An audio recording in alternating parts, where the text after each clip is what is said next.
இன்றைய சமையலுக்கு போகிறதுக்கு முன்னாடி நம்ம மணி பிளான்ட் பற்றி பார்க்க போகிறோம். மணி பிளான்ட் வீட்டில் வச்சா நல்லது அப்படின்னு சொல்கிறாங்கன்னா, நல்லதுன்னு இல்லை, இது வச்சா என்னாகும், நல்ல ஆக்சிஜன் கொடுக்கும். அதே மாதிரி நம்ம இதுக்கு நிறைய பெரிய தொட்டி, பெரிய இடம் அப்படிலாம் தேவையில்லை.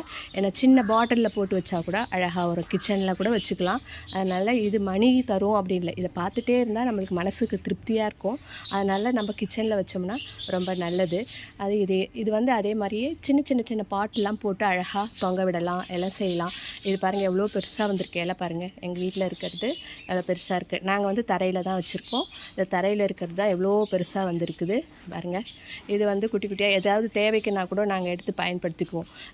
பசங்களுக்கு பிரசாதம் தரத்துக்கு அது மாதிரிலாம் வந்து பயன்படுத்திக்குவோம். அப்பப்போ கேக் வெட்டுறோம் இல்லைங்களா டியூஷனில், அப்போ இதெல்லாம் கூட பயன்படுத்திக்குவோம் நாங்கள். இப்போது சமையலுக்குள்ளே போகலாம் வாங்க. இன்றைய சமையல் என்னென்னு பார்க்கலாமா? இன்றைய சமையல் வந்து சுட சாப்பாடு, சாதம், சாம்பார், மிளகா கிள்ளி சாம்பார்,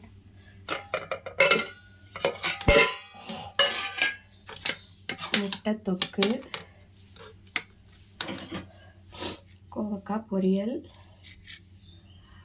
இது நம்ம மரத்தில் காய்ச்ச வாழைப்பழம். இன்றைய சமையல் நான் செய்யலை, எங்கள் ஹஸ்பண்ட் தான் செய்தாங்க. ஏன்னா எனக்கு ஃபீவர், உடம்பு சரியில்லை, அதனால் அவர் தான் செய்திருக்காங்க. பாருங்கள், நல்லா இருக்கா?